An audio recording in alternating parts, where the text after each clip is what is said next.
All right, diving right in today. We're looking at it's a video this time, and it's all about what it's like to be, well, really smart. Like the struggles you face when you're highly intelligent, 10 of them to be exact. Hmm.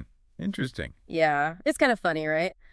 You think being smart is all good, but this video makes you wonder if it's more complicated than that. What kind of stuck out to you when you first saw the list, expert speaker? It's I was struck by how many of these struggles they talk about. They're really tied to like how the brains of these folks work, highly intelligent people. Like they just process things differently. Makes sense. And that can be a huge advantage sometimes, obviously.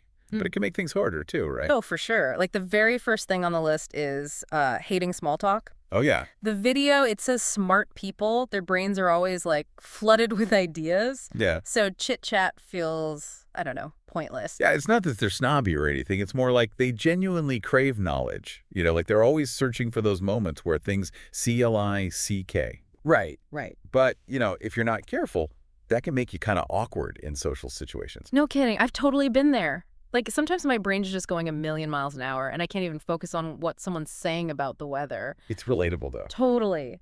Have you ever felt that way, listener? Like small talk's just draining you? What kind of topics actually get you excited? It's a good point.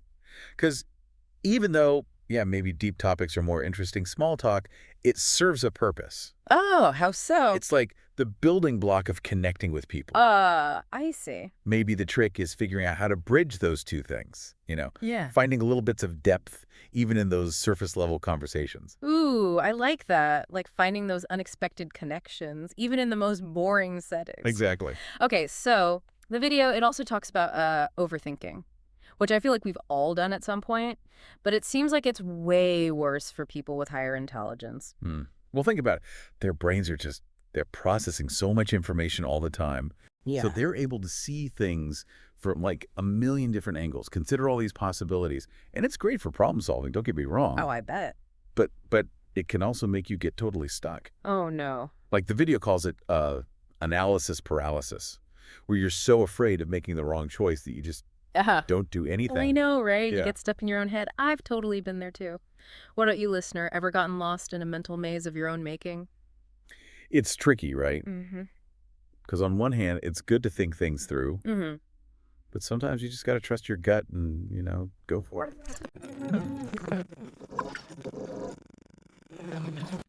Getting bored at work and like this crazy pressure to succeed, what's the connection there? Well, I think for highly intelligent people, they just need that mental stimulation, challenges that really make them think. Oh, yeah. So if their job isn't doing that for them, they get bored as so fast. Mm. And then on top of that, they've got this pressure, like you said, to, live up to their potential, Hmm. which can kind of backfire. Makes total sense. It's like they're constantly looking for ways to USC all that brain power, right? Right. But feeling like they should be doing amazing things can be tough. Definitely. And society doesn't help, right? Yeah. We often put these huge, easy expectations on smart people, and that's not fair. Yeah. What do you think, listener? How do you find that balance between wanting to do meaningful work and just, needing a job? It's a real dilemma for a lot of people. So now we're getting into the social stuff. Uh-huh. The video claims that, well, smart people are often awkward and have trouble making friends. Yeah. It says it's because of the stuff we just talked about. Plus, they sometimes just prefer to bury themselves in their work. What do you think? Well, it's not all doom and gloom, right? Like anyone, smart or not, needs to find people with similar interests. That's how you make genuine connections. Yeah. It might take a little more effort for some, but it's worth it. Right. Absolutely. What about you, listener? What are the things you look for in a friend? Do those change, like, if it's a work friend versus someone you hang out with outside of work? Interesting question. And it's good to think about. Okay, so the video makes it sound like dating is a real struggle for brainy folks. Oh. Like they come across as cold or they overthink everything so much that they can't even have FUN. Is that really true? Well, just because someone is intelligent, it doesn't mean they don't have feelings, Okay. right? It's more like they need a partner who appreciates that depth of thought Right. and who lets them be themselves. Yeah. Fun, too. It's not about being, reckless. It's about finding what genuinely excites you. I see. What about you, listener? What are the things you really enjoy doing? Do you think that influences who you click with romantically? That's something to consider. All right, next up is something kind of heavy. The fear of screwing up. Making mistakes. The video says this is way worse for smart people. Why would that be? Often, their whole sense of self-worth is tied up in being intelligent. Mm. They're striving for perfection, and if they fail, it feels like, their whole identity is falling apart. Yikes, that's a lot of pressure. What about you, listener? What's your gut reaction when you make a mistake? Any tips for being kinder to yourself in those moments? We all need that sometimes. It's important. So, the big takeaway here is yeah, being highly intelligent has its ups and downs. We've all got our own unique challenges. But the thing is, those same qualities that make us different, they can also be our biggest strengths. When we come back, we'll talk more about how to turn those so-called weaknesses into something positive. Stay tuned. I can't wait to dive into that. Yeah. Welcome back. It's fascinating stuff, right? All these different ways our brains work. Yeah, for sure. And I was thinking about this before, how these struggles, they're not like random. They actually come from the same things that make smart people so, well, smart. Oh, I see what you mean. Like they think deeply, they analyze everything, they want to understand the whole world. Those are amazing qualities. Right. And maybe it's all about how you look at it. Like, instead of thinking of these as weaknesses, what if they're actually strengths? Ooh, I like that. Like that fear of making mistakes, we were just talking about that. It can paralyze you, BUT. But it can also push you to be better, right? Yeah. So instead of avoiding tough stuff, this fear makes them more careful, more thorough. They come up with even better solutions because they're so worried about messing up. Exactly. It's like they're always on the lookout for what could go wrong, so they're more prepared. I never thought of it that way. That's awesome. What about the social stuff? We said some smart folks have trouble, with being awkward, picking up on social cues. Right, right. But here's the thing. Often, those same people, they have a ton of empathy.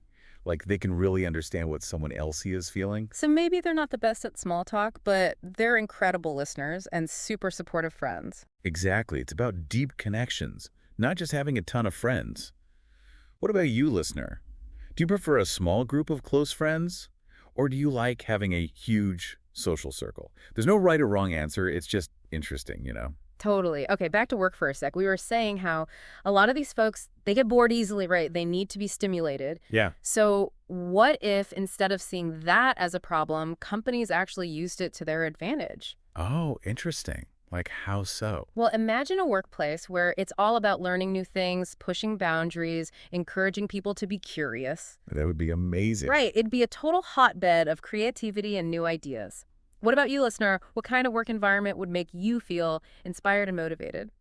Something to think about. It's so different for everyone. Okay, I'm loving this whole reframing thing. Instead of focusing on the negative, we're seeing how these traits can actually be positive. Exactly.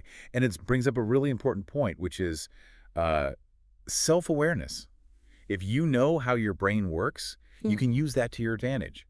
Oh, that makes sense. So, like, if you know you overthink everything, you can start to catch yourself doing it and, like, stop that cycle. Yeah.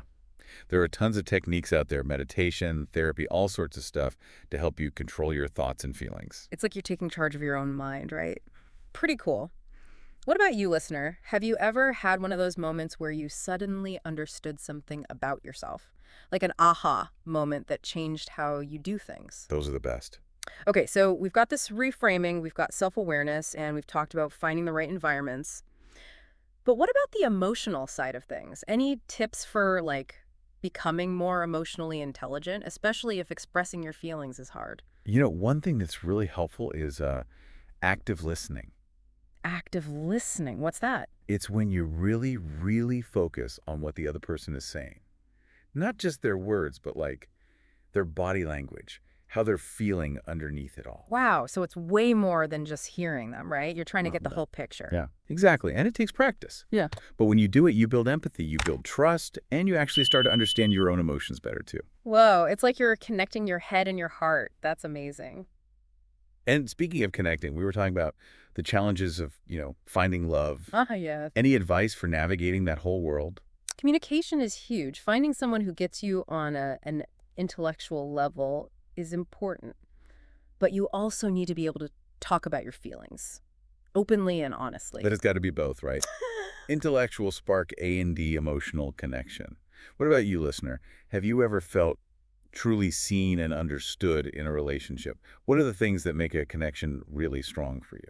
Such important questions for sure. Okay, last thing I want to touch on is fun. We said smart people can overthink fun, right? Yeah, they can get in their own way sometimes. So how can they learn to just let go, be more Um, spontaneous? have you ever tried mindfulness? Mindfulness, like meditation and stuff. Kinda. It's more about like being present in the moment, really experiencing what's happening right now instead of analyzing it to death. So you're not thinking about the past or the future, you're just enjoying what's happening. Right. And it doesn't have to be some big complicated thing. It could be going for a walk, listening to music, just hanging out with people you like, whatever brings you joy.